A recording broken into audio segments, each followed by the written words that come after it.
Salutations à tous dans le nom du Seigneur, salutations à tous ceux qui se sont joints à nous en direct depuis chez eux par la diffusion sur YouTube ou qui nous rejoindront plus tard dans la semaine pour écouter aussi ce culte, suivre ce culte et la prédication de la parole. Ce matin, je vais commencer une série de 4 messages d'approfondissement sur la vie chrétienne. Ça va nous conduire jusqu'à peu près à la période de Noël. Nous allons aller plus loin, nous allons creuser la parole de Dieu. Mais mon but, c'est à travers ça de vous montrer un aperçu en quelque sorte de la puissance du projet de Dieu, non pas seulement pour le salut, mais pour la vie chrétienne. Je voudrais vous montrer un peu un panorama de tout ce que le Seigneur en réserve pour nous, qui est bien plus vaste que tout ce que nous pouvons nous imaginer. Et aujourd'hui, je vais commencer en vous parlant de la puissance de l'adoption en Jésus-Christ. Nous allons commencer par un texte dans l'épître de Paul aux Galates, chapitre 3, à partir du verset 22 jusqu'au chapitre 4, verset 7, Galates 3, 22 à 4, 7. Vous suivez à l'écran, vous suivez sur vos écrans, sur vos Bibles, et ensemble, nous sommes attentifs à ce que le Seigneur veut nous dire. Mais l'Écriture a tout renfermé sur le péché, afin que ce qui avait été promis fût donné par la foi en Jésus-Christ à ceux qui croient. Avant que la foi vînt, nous étions enfermés sous la garde de la loi, en vue de la foi qui devait être révélée.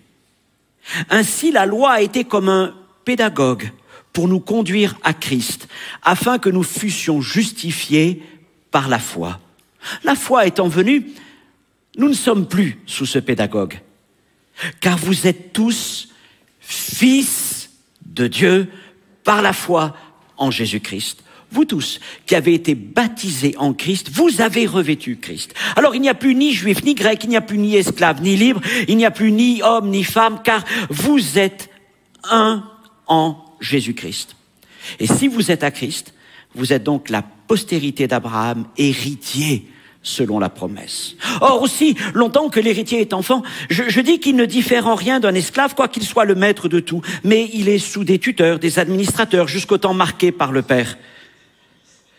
Nous aussi, de la même manière, lorsque nous étions enfants, nous étions sous l'esclavage du rudiment du monde.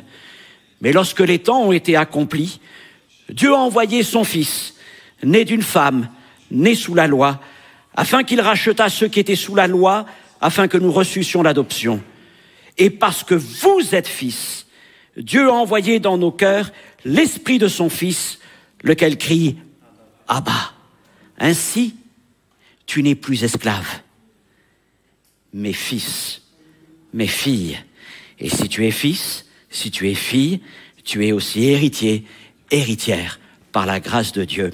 Amen. Seigneur, ce matin, nous ouvrons ta parole avec le désir encore de la laisser nous parler.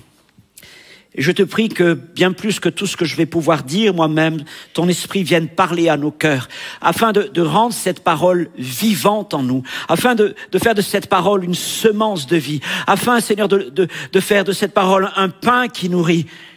Et puis peut-être aussi, Seigneur, de nous montrer une part de ton projet glorieux pour chacun d'entre nous. Qu'il y ait ce matin un esprit de sagesse et de révélation dans la connaissance de ton plan parfait.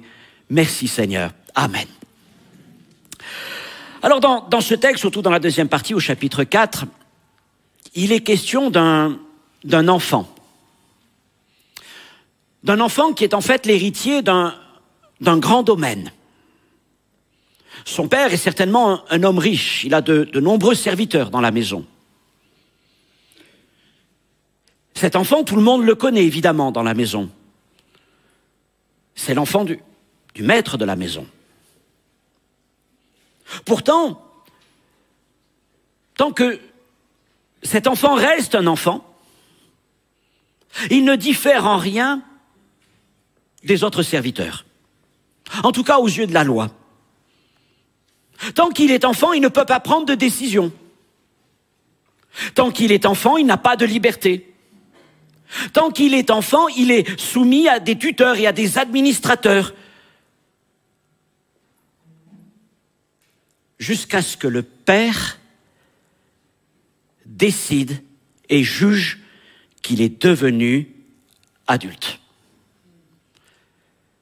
Et dans la culture romaine, parce que tout ce texte est imprégné de la culture romaine, c'est le temps, c'est l'âge de l'adoption. Car c'est quelque chose qui va peut-être vous étonner, mais nous allons y revenir. Si à l'époque, bien sûr, il pouvait arriver que dans le cadre familial, suite à un décès de parents, des proches parents puissent adopter un enfant en bas âge, bien sûr, cela existait déjà, ça a toujours existé, mais dans ce monde antique, on adoptait des enfants devenus adultes. On adoptait des enfants devenus adultes.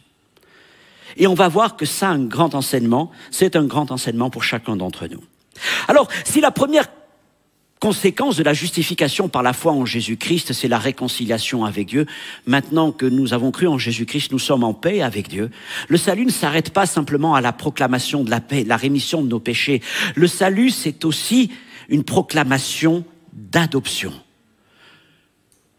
Une déclaration d'adoption. Lorsque Dieu nous accorde la vie nouvelle par son esprit, que celui-ci vient établir sa présence en nous, il apporte dans nos vies un témoignage. Il met dans nos vies ces paroles « Abba Père ». C'est par l'esprit que nous disons que Dieu est notre Père. Et cet esprit-là, c'est l'esprit d'adoption. Alors dans la compréhension biblique et antique, l'adoption était aussi indispensable du statut de fils, et donc nous allons parler de filiation. Mais quand on parle d'adoption, de filiation, il y a forcément un troisième mot qui vient et qui est indissociable des deux premiers, c'est héritage. Adoption, filiation, héritage, c'est quelque chose qui va ensemble. Et nous voyons d'ailleurs dans notre texte que Paul parle de ces trois choses. Et il y a des leçons spirituelles très importantes à tirer de ces mots. Alors tout d'abord, nous allons parler de filiation et d'adoption dans le contexte biblique et antique. Alors, il faut là aussi comprendre que nous sommes, si on peut baisser un petit peu le micro parce qu'il résonne très fort là, nous sommes dans un monde qui n'avait pas donc les mêmes codes culturels que nous. Si nous parlons de filiation et d'adoption, il va falloir se plonger dans les coutumes de cette époque. Il ne faut pas le lire simplement avec nos a priori culturels. Donc d'abord, parlons de filiation. Pour nous, la filiation, c'est avant tout quelque chose de biologique. J'ai des enfants. Avec Esther, nous avons 2 enfants, une fille, un garçon. Ce sont nos enfants biologiques. Dans l'Ancien Testament, Dieu considérait déjà qu'Israël était son fils. Autrement dit, que Dieu soit un père, c'est pas quelque chose qui vient avec le Nouveau Testament, c'est quelque chose qui existait déjà dans l'Ancienne Alliance. Et Dieu appelle Israël son fils. C'est ce que Moïse dit à Pharaon. Ainsi parle l'Éternel, Israël est mon premier fils, mon premier-né. Je te dis, laisse aller mon fils pour qu'il me serve. Et si tu refuses de le laisser aller, voici, je ferai périr ton fils, ton premier-né. Il existe donc un lien filial entre Dieu et Israël, qui implique que Israël doit aussi reconnaître Dieu comme son père. Et on ne peut avoir qu'un père. Ça veut dire qu'Israël appartient exclusivement à Dieu. Et en retour, Israël bénéficie de la sollicitude et de la protection de Dieu à son égard. Mais dans la parole du Seigneur et dans la compréhension de cette idée de filiation dans cette époque, il faut comprendre que ce n'est pas simplement une question de biologie. Le statut de fils à l'époque était avant tout un statut juridique, un statut légal. Ce qui veut dire qu'un père ou une communauté reconnaissait un enfant à un moment de sa vie comme un fils. Jusque-là, il était un enfant, mais il y a un moment où cet enfant devenait un fils. Et il devenait un fils à partir du moment où le père ou la communauté, voyait en lui des capacités de raisonnement, d'analyse, de jugement, de maturité, de responsabilité.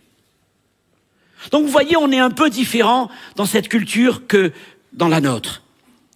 Dans le judaïsme, encore aujourd'hui, les enfants, garçons ou filles d'ailleurs, passent de l'âge de l'adolescence à l'âge adulte vers leur 12e année.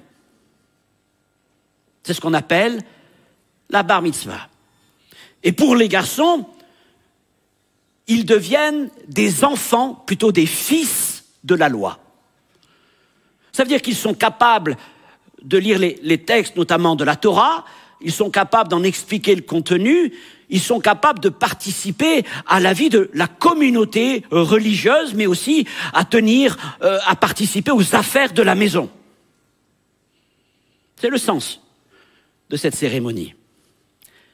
Dans le monde grec, et ça nous rappelle un peu nos habitudes d'aujourd'hui, l'enfant devenait adulte à l'âge de 18 ans, déjà à cette époque. Tout comme aujourd'hui, le mineur devient majeur à 18 ans, et à partir de ce moment-là, ça va être l'entrée dans la vie adulte, ça va être l'émancipation quelque part, ça va être la responsabilisation personnelle. Dans le monde romain, qui est en arrière-plan du texte de Galates, les choses sont un peu différentes. C'est le père de famille, le pater familias, qui décidait du moment où l'enfant devenait adulte. Et à Rome, il y avait un jour par an où était organisée cette grande cérémonie où tous les adolescents qui étaient là allaient pouvoir devenir des adultes si le père le voulait bien. Alors il y avait cette grande attente parmi les jeunes gens de dire, est-ce que c'est l'année où mon père va me reconnaître comme un fils? Parce que juste là, il était un enfant. Mais maintenant, le père va le reconnaître officiellement comme son fils. Et on disait même qu'il adoptait son enfant comme son fils. Il a adopté son propre enfant. C'est bizarre quand même. C'est pas dans nos habitudes. Mais c'est comme ça que ça se passait à cette époque. Ils adoptaient leur propre enfant comme des fils à un âge donné, comme pour dire au reste de la famille, au reste de la société, voici celui qui était mon enfant est devenu maintenant mon fils. Ça veut dire qu'il est capable de gérer les affaires de ma maison. Et au moment où il devenait un fils, le jeune homme recevait de nouveaux vêtements, une nouvelle toge, et puis aux yeux du reste de la société, alors il était considéré comme un homme. Ce que je veux vous dire, c'est que Dieu cherche des fils et des filles. Et il a commencé à chercher un fils en Israël. Et il appelle Israël mon fils, mon premier-né. Seulement Israël n'est jamais véritablement devenu un fils. Mais Israël est toujours resté un enfant. Nous allons le voir, c'est ce que Paul écrit plus loin. Aussi, à un moment donné, au temps marqué, Dieu a envoyé son propre fils afin qu'en lui soit nommé un nouveau peuple. Un peuple de fils et de filles qui marche selon le modèle du Fils. Et nous sommes ce peuple. Nous sommes un peuple de fils et de filles. Mais le fait est qu'en quelque sorte, nous n'étions pas légitimes. Nous étions étrangers. Nous étions loin de Dieu. Nous étions séparés de Dieu. Et il a fallu donc qu'il y ait une déclaration. Dieu nous a adoptés. Il nous a adoptés en Jésus afin d'avoir des fils et des filles. Parlons de l'adoption. Et là encore, il faut un peu évoluer dans notre compréhension des choses. Parce qu'aujourd'hui, la plupart du temps, quand des parents adoptent, ils vont chercher à adopter un enfant en bas âge, voire même en très bas âge. Et on sait que plus l'enfant grandit, plus ça devient difficile de leur trouver des parents adoptifs, n'est-ce pas? Parce que on a envie un peu, quand on adopte un enfant, de passer, j'imagine, par tous les âges de l'enfance, depuis presque l'âge du bébé jusqu'à grandir. Et quand on prend un enfant qui a déjà quelques années, c'est pas tout à fait la même chose. Ça, c'est un peu la façon de voir aujourd'hui l'adoption. Mais c'était pas du tout ça à l'époque antique. Je prends un exemple. Savez-vous que Jacob a adopté ses petits-fils?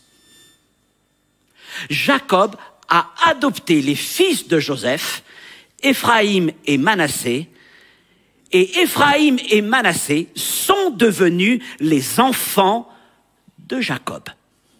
Ils étaient les fils de Joseph, les enfants de Joseph, mais ils sont devenus les enfants, ils sont même devenus les fils de Jacob. Et Genèse 48, verset 5, « Maintenant, les deux fils qui te sont nés au pays d'Égypte, avant mon arrivée vers toi en Égypte, seront à moi. Éphraïm et Manassé seront à moi comme Ruben et Siméon. Ils deviennent mes fils. » Et nous voyons que dans ce passage, Jacob les met même au même rang que Ruben et Siméon, qui sont ses deux fils aînés. Il les met au même rang, au même niveau de droit d'héritage, sur un pied d'égalité avec eux. Et d'ailleurs, le prophète Jérémie ensuite dit de la part du Seigneur, « Éphraïm, mon premier-né ». En raison de la proclamation de Jacob, ceux qui n'étaient pas nés dans sa maison, Éphraïm et Manassé, mais qui étaient nés en Égypte d'une mère égyptienne, reçoivent par adoption une part de l'héritage promis à celle des fils aînés. Mais c'est aussi un peu notre histoire. Nous ne sommes pas nés dans la maison de notre Dieu. Nous sommes nés en dehors de la promesse faite à Israël. Mais Dieu notre Père nous a adoptés. Et il nous a adoptés et nous a établis comme fils, selon ce que j'ai parlé de tout à l'heure, ce statut légal, et il nous a adoptés comme héritiers au même rang que Jésus-Christ, son Fils. Je reviens un peu à mes Romains. Encore une fois, c'est le contexte de Galates chapitre 4, donc c'est pour ça qu'il faut bien le comprendre. Chez les Romains, l'adoption devait assurer la transmission de l'héritage du père adoptif à l'adopté. Donc c'était surtout dans les grandes familles très riches de Rome qu'il y avait ce processus d'adoption. Et dans cette perspective, un fils adopté devenait légalement le fils et l'agent du père adoptif.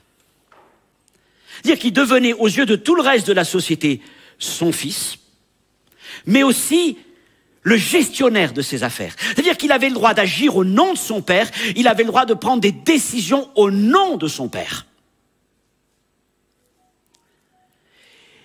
C'était donc pas un fils de second rang. Il était élevé au même niveau que les autres fils de la maison, s'il y en avait d'autres. Mais le fils qui était adopté perdait en quelque sorte toute son histoire passée. Il perdait son ancien nom et recevait le nouveau nom de son père. Il recevait toute la fortune de son père et il rentrait vraiment dans toute l'histoire de la famille de son père. Et d'ailleurs, dans cette perspective, ça c'est encore très étonnant, mais il arrivait que des chefs de famille romaines adoptent même des gens plus âgés qu'eux. Parce qu'ils cherchaient des gens capables de gérer leurs affaires. Ça paraît très matérialiste comme histoire. Finalement, on cherchait pas un fils, nous, on cherche des enfants pour leur transmettre des sentiments ou quelque chose. Eux, ils cherchaient des fils afin de gérer l'avenir, la succession de la maison. C'est pour ça que plusieurs empereurs romains n'ont pas mis leurs fils comme héritiers, leurs fils biologiques, mais ils ont adopté des fils parmi les hommes les plus capables pour devenir empereur à leur place. Ça n'a pas forcément toujours bien marché, hein. Et ça, c'est intéressant aussi spirituellement parlant. Parce qu'il nous faut comprendre que Dieu ne nous a pas adoptés, il ne nous a pas adoptés pour avoir des petits-enfants.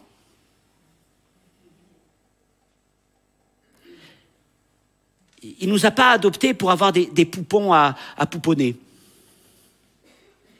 Mais il a cherché à adopter des hommes et des femmes qui allaient devenir ses fils et ses filles en vue de leur transmettre une part d'héritage. Des hommes et des femmes rendus capables, par son esprit, de gérer les affaires de sa maison. Et c'est là que j'en arrive à mon deuxième point, adoption et filiation en Jésus-Christ. Au premier point, j'ai parlé de filiation et d'adoption. Et là, je commence par adoption. Parce qu'encore une fois, pour devenir fils, il fallait d'abord que nous soyons adoptés puisque nous étions étrangers. Paul lui dit dans Éphésiens 2:12, nous étions éloignés, séparés, étrangers aux alliances, sans promesse, sans Dieu. Mais Dieu nous a fait grâce, il nous a aimés, il nous a rapprochés, il nous a adoptés, il nous a donné son nom, il nous a donné une famille. Il nous a donné un grand frère, le plus merveilleux de nos grands frères. Et il nous a établis au même rang que lui dans l'héritage. Et je vais vous dire, il nous aime pareillement que le grand frère. Autant le Père aime le Fils unique, Jésus-Christ, qu'il nous aime les uns les autres. Qu'il nous aime les uns les autres. Donc nous ne sommes plus des étrangers, mais des gens de sa maison, ce qui veut dire que nous bénéficions de sa grâce, de sa protection, mais nous lui devons aussi tout l'honneur et toute la déférence. Il est notre Père. Il est notre Père. Alors nous devons réaliser que par l'adoption, Dieu ne nous considère pas comme de simples serviteurs ou comme simplement des petits-enfants. Mais Dieu s'inscrit dans cette logique que Paul décrit, cette logique de la culture romaine et juive de cette époque. Dieu a cherché à adopter des fils. Dieu cherche à adopter des filles, c'est-à-dire des gens, des hommes, des femmes qui peuvent et qui s'occuperont des affaires de sa maison. Autrement dit, des gestionnaires avisés de son royaume. Et la question c'est, vivons-nous comme tels ? Sommes-nous allés jusqu'au bout du processus d'adoption? Vivons-nous comme des fils ou des filles ou vivons-nous comme des petits-enfants? Sommes-nous rentrés dans la plénitude et la consistance de l'Évangile ou sommes-nous encore toujours à balbutier notre foi?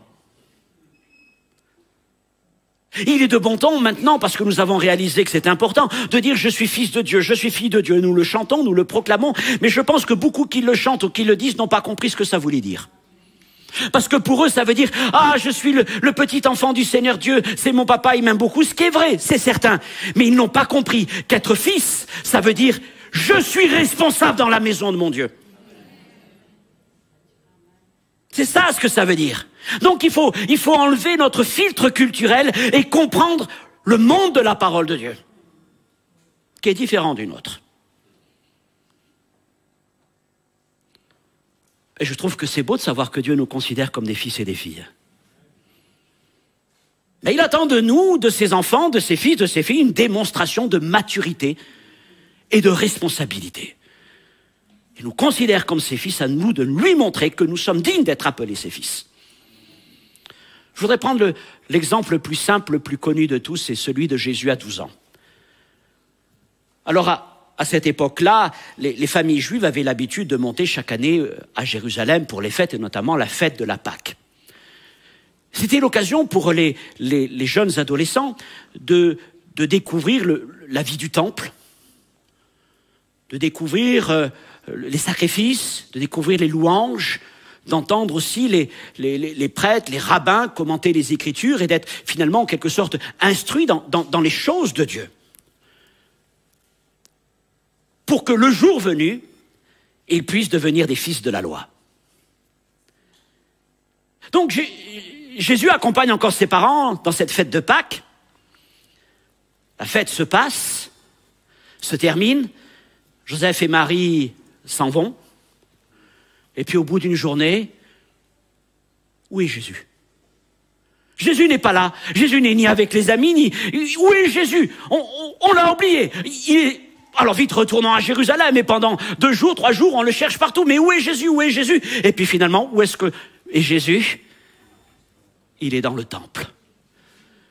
Et là, il s'entretient avec les plus éminents spécialistes de la loi, les docteurs de la loi, les scribes, les prêtres, et il nous est dit que tous sont vraiment frappés de son intelligence et de ses réponses, Luc 2, 47. Et alors, Joseph et Marie sont quand même un peu surpris, et lui, il leur dit qu'il devait s'occuper des affaires de son père. Parce que Jésus, à 12 ans, n'était plus un enfant, mais il était un fils. Il vivait à 12 ans déjà comme un fils. Alors ce message, c'est aussi un appel à grandir dans la foi. En Christ, nous sommes tous adoptés, au même rang. On l'a lu tout à l'heure, il n'y a plus ni juif ni grec, ni homme libre ni esclave, ni homme ni femme, car tous vous êtes un en Jésus-Christ. Nous sommes tous au même rang en Jésus-Christ et au même niveau que Jésus-Christ. Merveilleux, n'est-ce pas? Tous. Mais ça veut dire aussi que nous sommes tous appelés et à vivre comme des fils et des filles du royaume. Mais il y a quelque chose à saisir et qui est différent là, avec par exemple ce qui se passait chez les Romains où à un moment donné, le père allait reconnaître chez son enfant les capacités qui démontraient qu'il était devenu quelqu'un de mature et de responsable et donc qu'il pouvait l'adopter comme son fils. C'est pas ça avec le Seigneur. Avec le Seigneur, devenir un fils ou une fille, c'est pas avoir, 10 ans d'expérience chrétienne, c'est pas démontrer, Seigneur, j'ai bien servi cette année dans ton église, tu peux faire de moi un fils. Ce n'est pas, Seigneur, j'ai suivi un programme dans une école biblique, je peux devenir un fils ou une fille. Non, c'est pas du tout. C'est ni un diplôme, c'est ni un grade. Non. Excusez-moi, j'ai vraiment des soucis depuis ce matin avec ce micro qui ne tient plus. En fait, Dieu n'a pas attendu que nous remplissions telle ou telle condition pour nous adopter. Ça, c'est un point important. Il n'a pas attendu que nous ayons atteint un certain âge spirituel, une maturité, une capacité. Mais l'adoption et la filiation sont des grâces reçu de Dieu à la nouvelle naissance. Dès la nouvelle naissance, Dieu voit en nous des fils et des filles. Il ne voit pas en nous des enfants, des petits-enfants à pouponner. Il voit des fils et des filles. Il nous place directement dans ce statut légal en quelque sorte.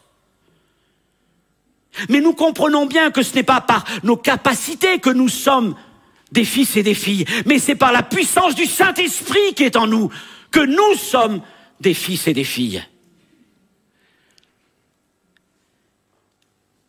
Et donc, après, c'est une question d'appropriation par la foi de ce statut légal.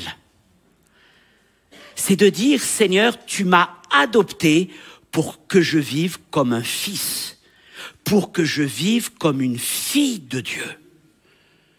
Ce n'est pas par mes forces, ce n'est pas par ma connaissance, ce n'est pas par mon intelligence, mais c'est par ton esprit, Seigneur.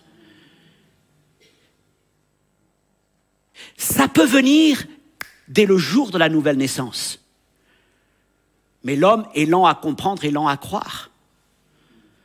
Et il nous faut parfois tout un cheminement chrétien et spirituel qui, pour certains,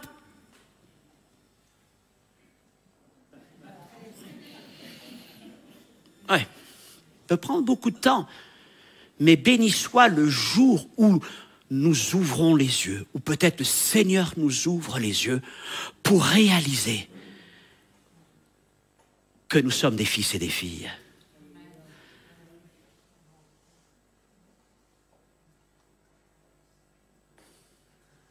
Dieu t'a adopté, non pas pour être un bébé dans sa maison,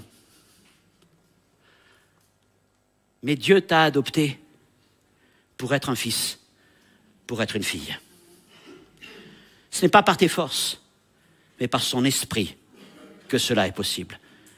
Mais il t'appartient maintenant de le saisir et de le vivre par la foi et l'esprit du Seigneur.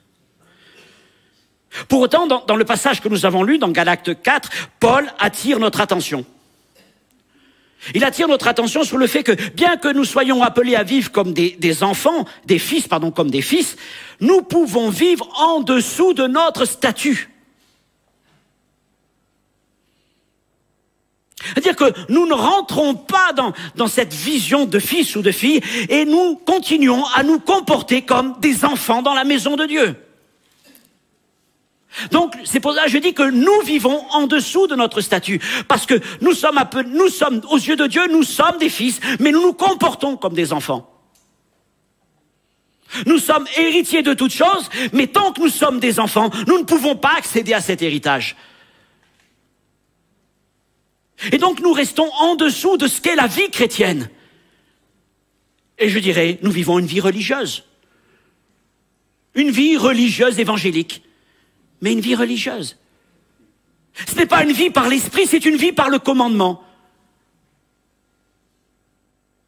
Ce n'est pas une vie d'autonomie, mais c'est une vie sous une tutelle. Et il écrit, Galates 4.1, or aussi longtemps que l'héritier est enfant, je dis qu'il ne diffère en rien, le mot est fort, d'un esclave, quoiqu'il soit le maître de tout. Tout est à sa disposition. Tout est à lui. C'est ce qu'il écrit, tout est à nous. 1 Corinthiens, chapitre 2, tout est à nous, mais tant qu'il ne réalise pas et tant qu'il ne vit pas pour vivre ça, il va rester un enfant, il va passer à côté de la bénédiction. Et que voyons-nous fréquemment?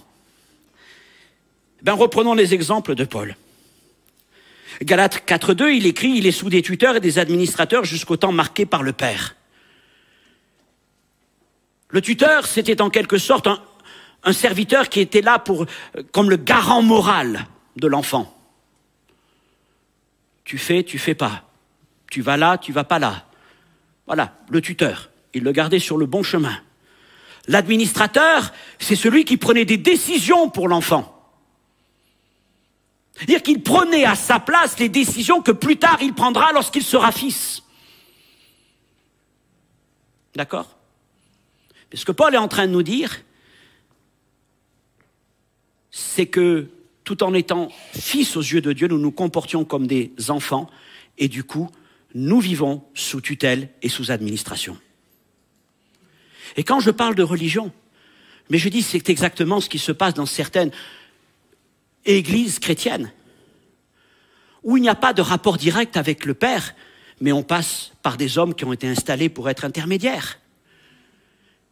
C'est-à-dire qu'il n'y a pas cette autonomie, il n'y a pas cette relation directe avec le Père. On ne devient jamais véritablement gestionnaire et responsable des affaires du royaume. On reste toute sa vie au rudiment de la religion, de la foi, du précepte, des commandements. Et d'autres prennent des décisions, d'autres font les prières à notre place, etc. Mais ça n'a rien à voir, c'est pas le projet de Dieu pour notre vie. Ce que Dieu veut faire de nous, c'est des hommes et des femmes autonomes. C'est ça la puissance de l'Évangile. Je peux prendre encore l'exemple d'Israël. Galates 3.23. Tout en ayant le statut de fils, Dieu l'appelle mon fils. Eh bien, Israël vivait comme un enfant sous la garde de la loi. Avant que la foi vînt, nous étions enfermés sous la garde de la loi, en vue de la foi qui devait être révélée. J'étais gardé par la loi, gardé par le précepte, gardé par le commandement. Et concernant les disciples de la Nouvelle Alliance, ce n'est pas le plan de Dieu de nous placer sous de telles autorités. Dieu veut nous placer ni sous la loi, ni sous les tuteurs, ni sous des administrateurs. Mais ce qu'il désire, c'est que nous vivions comme des fils, c'est-à-dire des hommes et des femmes conduits par le Saint-Esprit. Romains 8.14, tous ceux qui sont conduits par l'Esprit de Dieu sont fils de Dieu. Ce n'est pas la loi qui me conduit. Je n'ai pas besoin de tuteur. Je n'ai pas besoin d'administrateur. J'ai la parole du Seigneur qui éclaire mon chemin et j'ai l'Esprit de Dieu qui conduit ma vie. Ça, c'est le projet de Dieu. Et je ne suis pas appelé à être votre tuteur, votre administrateur. Alors par la grâce du Seigneur, bon c'est vrai, Dieu nous connaît nous, dans nos faiblesses. Et il va dire, Jésus dit à Pierre, paie mes agneaux. Et il y a un moment, il faut accompagner ce temps voilà, les agneaux sont là, il faut, ok. Mais Dieu ne nous appelle pas à paître des agneaux, il nous appelle à paître des hommes, des femmes nés de nouveau, remplis du Saint-Esprit, et à vous amener dans cette direction, dans cette conduite par l'Esprit. Et j'ai envie de dire, dis-moi qui conduit ta vie, l'Esprit ou le commandement, et je te dirai si tu es fils ou enfant.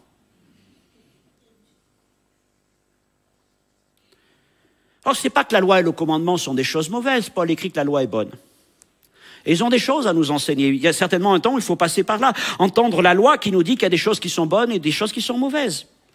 Entendre la loi qui nous dit qu'on ne fait pas ce qu'on veut. Et qu'il y a des conséquences à nos actions, à nos paroles. Ok, bon, mais tout ça, il faut l'entendre à un moment, c'est certain.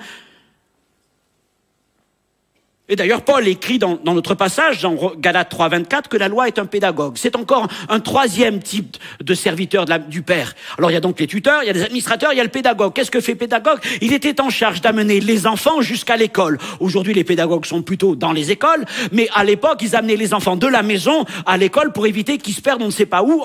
Sur le chemin, il n'y avait pas, comme ça, il n'y avait pas d'école missionnaire. Mais tant qu'il y a le pédagogue, à cette époque-là,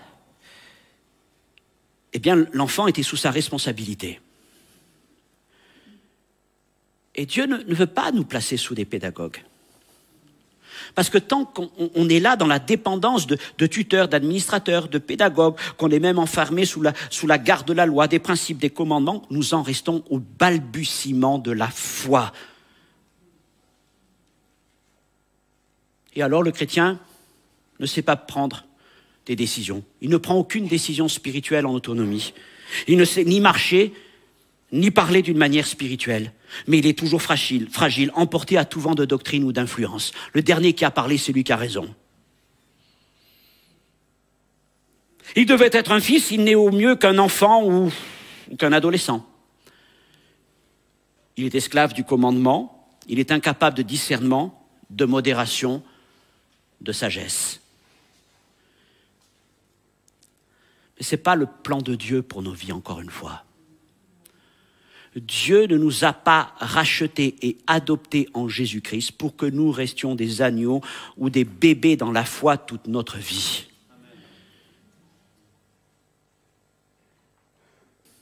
Son désir, c'est que nous rentrions pleinement dans notre statut de fils et de fille. Aux yeux de Dieu, Dieu te considère déjà dans le ciel comme un fils, comme une fille. Le problème, c'est que nous nous comportons trop souvent comme des enfants. Être un fils, ça veut dire ne plus vivre selon le commandement d'une loi écrite sur des tables de pierre, mais s'ils vivent selon la puissance de l'évangile qui est écrite par l'Esprit de Dieu dans nos cœurs. Galates 3, 25, la foi étant venue, nous ne sommes plus sous ce pédagogue. Je n'ai plus besoin d'un pédagogue qui me conduise là, jour après jour, à me prendre par la main, parce que j'ai le Saint-Esprit qui me conduit. J'ai le Saint-Esprit qui me conduit. Alors quelqu'un a dit, la loi de Moïse est comme les petits trous d'un vélo. Vous savez ce que c'est. Elles ont pour but d'empêcher l'enfant de tomber et lui apprennent à appliquer les principes de base de la conduite d'un vélo, regarde au loin, etc. Mais tout cycliste confirmé, sans même être un coureur professionnel, n'utilise plus de roulettes au vélo. Ça serait assez ridicule. J'en dirais, il est encore avec des roulettes celui-là. Parce qu'il a quelque chose de mieux pour l'empêcher de tomber. L'équilibre et l'expérience. L'équilibre et l'expérience. Eh bien, dans la vie chrétienne, alors, par grâce, c'est bien le Seigneur nous dit par moments, bon, ok, tu démarres, puisque tu as besoin de démarrer avec des petits trous, mais et à un moment, il dit, bon, allez, on va enlever ces petits trous là maintenant. Ça serait quand même peut-être bien que tu réalises que tu n'en as plus besoin. J'ai quelque chose de mieux pour toi. Ce que j'ai mieux pour toi, c'est l'Esprit du Seigneur. Lui va te donner l'équilibre. Lui va t'accompagner. Lui va te diriger pour que tu deviennes pleinement mon fils, c'est que tu ne sois plus simplement un enfant. Et j'en arrive à mon troisième et dernier grand point, héritier en Christ, parce que c'est la conclusion de tout ce passage. Galates chapitre 4, verset 7, « Ainsi tu n'es plus esclave, mais fils, et si tu es fils, tu es aussi héritier par la grâce de Dieu. » Notez bien ça. Chaque fils de Dieu a un héritage provenant de l'abondance du Père. Et chaque fils est responsable de la manière dont il gère cet héritage. Nous avons tous une part de l'héritage céleste, mais nous sommes tous aussi responsables de la manière dont nous gérons cet héritage. Alors, vous connaissez, c'est l'une des histoires les plus connues du Nouveau Testament, en tout cas une des paraboles les plus connues, celle de ces deux fils, dont le cadet demanda au père une part de son héritage. C'était un affront parce que le père n'était pas mort. On héritait à l'époque après la mort du père. Mais lui osa cela sans reconnaissance, sans estime pour son père. « Donne-moi ma part !» Et il s'en alla. Et là, nous savons comment il dilapida tout cet argent. Et puis vint le temps de la famine, vint le temps d'être abandonné par tous ses amis, vint le temps de nourrir les cochons, jusqu'au moment où il se dit « Mais les serviteurs dans la maison de mon père sont mieux traités que moi, ils ont plus à manger que moi. Je m'en vais me retourner chez mon père. Je lui dirai « Seigneur, mon père, je ne suis plus digne d'être appelé ton fils, mais traite-moi comme l'un de tes mercenaires, l'un de tes ouvriers, je serai comme un serviteur dans ta maison. » Ce qu'il ne savait pas, c'est que le père était déjà en train de guetter le jour où il reviendrait. Et quand il l'a vu arriver de loin, il l'a reconnu tout de suite. Et la première chose qu'il s'est dit en le voyant, c'est mon fils. Et il ne l'a même pas laissé finir sa phrase, mais tout de suite, il a appelé tous ses serviteurs. Et il leur dit cette belle parole que nous connaissons bien, « Apportez vite la plus belle robe, l'enrevêtez, mettez-lui un anneau au doigt, des souliers aux pieds, amenez le veau gras, tuez-le, mangeons, réjouissons-nous, car mon fils, que voici, était mort et il est revenu à la vie, il était perdu et il est retrouvé. » Ce qui veut dire qu'à aucun moment, ce garçon n'a perdu aux yeux de son père son statut de fils. Quand il était au loin, il était encore son fils. Quand il était au milieu des cochons, il était encore son fils. Mais un fils qui vivait vraiment en dessous de tout ce que le père aurait voulu lui donner. Mais quand le fils revient à la maison du père, le père se réjouit. Et pour lui, il n'est absolument pas question de considérer son fils comme un serviteur. Et aux yeux de tous les serviteurs, de là que certains auraient pensé que le père aurait pu changer d'avis, aux yeux de tous les serviteurs, il le restaure dans sa dignité de fils. Vous êtes les serviteurs. Lui, c'est mon fils. Les anges dans les cieux sont les serviteurs de Dieu. Nous sommes les fils de Dieu dans la nouvelle alliance. Les fils et les filles de Dieu. Et maintenant, le Père voulait se réjouir du retour de son fils, qui ne sera jamais un esclave, parce qu'il est un fils pour l'éternité. Et alors, un point sur lequel je me suis beaucoup arrêté, j'ai réfléchi. Souvent, parce que je me posais la question longtemps, mais finalement, qu'est-ce qui lui reste à ce fils? Je me disais, mais qu'est-ce qui lui reste? Il revient, ok, mais il a son vêtement, il a son anneau, les souliers, ok, d'accord. Ils ont mangé le veau gras, la fête est belle, mais demain, qu'est-ce qui se passe demain? Et en méditant sur ça, j'ai réalisé que finalement, il était toujours l'héritier du Père. De dire, mais son héritage ne l'a-t-il pas gaspillé, dilapidé? Oui. Mais il y a une telle abondance d'héritage dans le royaume de Dieu qu'il y a toujours une part d'héritage pour ce fils sans nuire à l'héritage des autres. Et ce fils revenu, restauré, reste toujours l'héritier du Père. Mais il y avait un autre fils, l'aîné. Alors lui, en apparence, il est fidèle à son père. Il s'occupe des affaires de son père. Le problème, c'est qu'il ne le fait pas comme un fils, lui aussi, mais il le fait comme un serviteur. Et il rumine en lui-même toute son amertume. Il est pourtant l'héritier, mais il vit en dessous lui aussi de son statut. Il est là parce qu'il faut le faire. Et jour après jour, eh bien, il ne fait que vivre là dans que cette vie est difficile, que cette vie est pesante, mais lui aussi, il passe à côté de tout ce que le Père a pour lui, et il en tient responsable son Père. Nous devons comprendre que ni l'un ni l'autre ne sont à suivre dans leur exemple, parce que tous les deux, l'un loin de la maison du Père et l'autre dans la maison du Père, vivaient en dessous de leur statut. Et tous les deux avaient besoin de restauration. Et tous les deux avaient besoin de comprendre l'importance et la dignité du statut de fils. Et de vivre d'une manière qui soit digne de leur père. Comme des fils, s'occupant avec amour de l'héritage que Dieu leur confie. Mes frères et sœurs, Dieu ne nous appelle pas simplement à être de petits enfants dans sa maison. Mais il nous appelle à vivre comme des fils et comme des filles. Il nous a adoptés et il nous a élevés aux yeux de tous. Il dit, celui-ci est mon fils, celle-ci est ma fille. En lui, en elle, j'ai mis mon esprit et je lui ai confié les arts de mon héritage, parce que je crois qu'il va le faire fructifier. Voilà comment le Seigneur nous regarde les uns les autres. Alors ne vivons pas en dessous. Ne vivons pas selon une mesure chétive. Ne vivons pas dans une espèce de mesure, de misère spirituelle et religieuse. Mais vivons à fond le projet de Dieu. Ce matin, au milieu de nous, il y a peut-être des fils qui vivent comme des serviteurs dans la maison de Dieu. Tu es fils, tu es fille, mais tu es un serviteur. Tu es là parce qu'il faut le faire, alors que tu devrais te réjouir comme un héritier du Père. Certains sont peut-être là au milieu de nous, semblables à ce fils, cette fille qui a dilapidé l'héritage du Père dans le monde. Et je veux te dire de la part du Seigneur que tu es toujours son fils ou sa fille. Que tu sois dans ce lieu, que tu sois chez toi.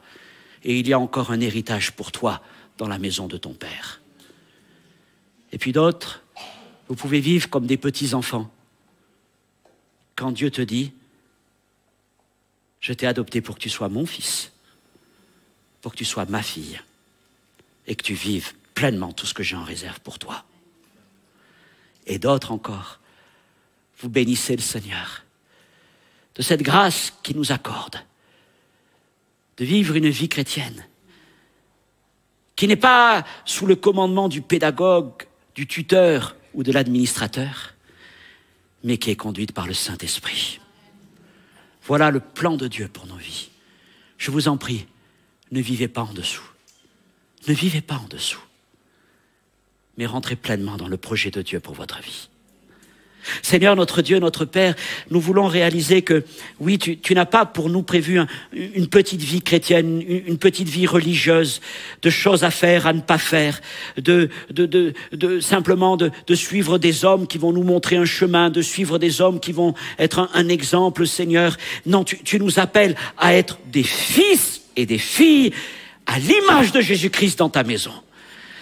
Seigneur, c'est une assemblée de fils et de filles.